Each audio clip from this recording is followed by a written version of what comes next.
রং news, রঙিন নয়, সত্যের গভীরে। শিবের উৎপত্তিতেই শিবরাত্রি। ব্যুরো রিপোর্ট সোমনাথ মুখোপাধ্যায়, সঙ্গে রং নিউজ। শিবকে শিব হলেন মঙ্গলের প্রতীক। ব্রহ্মা, বিষ্ণু ও আদ্যাশক্তি মহামায়াকে সঙ্গে নিয়ে অবস্থান করছেন শিব।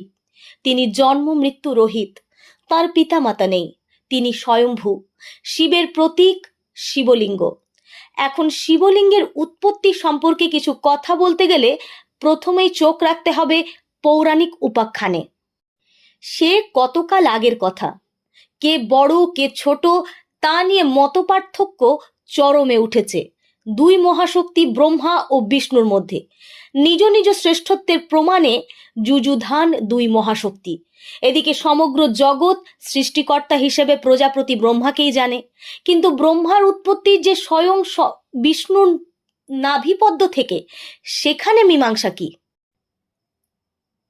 অতএব শক্তি পরীক্ষায় অবতীর্ণ দুজনে, কিন্তু এই যুদ্ধের ফলে যে আদতে সৃষ্টি স্থিতি লয় পাবে, সবকিছু ধ্বংস হয়ে যাবে, তখন প্রলয় পয়োধি জলে জেগে উঠল আকাশ ছোঁয়া সুবিশাল শ্বেত বর্ণ এক স্তম্ভ। স্তব্ধ বাক হয়ে দেখলেন দুই মহাশক্তিধর ব্রহ্মা ও বিষ্ণু। তারপর খুঁজে বের করতে চেষ্টা করলেন স্তম্ভের শুরু ও শেষ। ব্রহ্মা হংসের রূপ নিয়ে উপরে উঠতে উঠতে স্তম্ভের অন্ত খুঁজতে লাগলেন। অন্যদিকে বরাহরূপী বিষ্ণু সচেষ্ট জলের নিচে স্তম্ভের আদি খুঁজতে, কিন্তু কেউ কিচ্ছু খুঁজে না পেয়ে বিফল মনোরথ হয়ে ফিরে এলেন।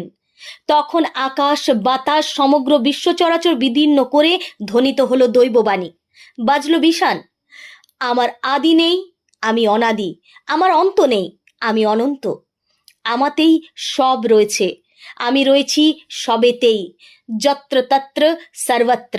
আমি স্বয়ং স্বয়ম্ভু দেবাদিদেব মহাদেব। সেই সময়টি শ্বেত বরাহ কল্পের চতুর্দশী তিথি, শিবের উৎপত্তি। যুগে যুগে কালে কালে মুক্তিকামী মানুষ যা শিবরাত্রি হিসাবে পালন করে আসছে। ওম নমঃ শিবায়।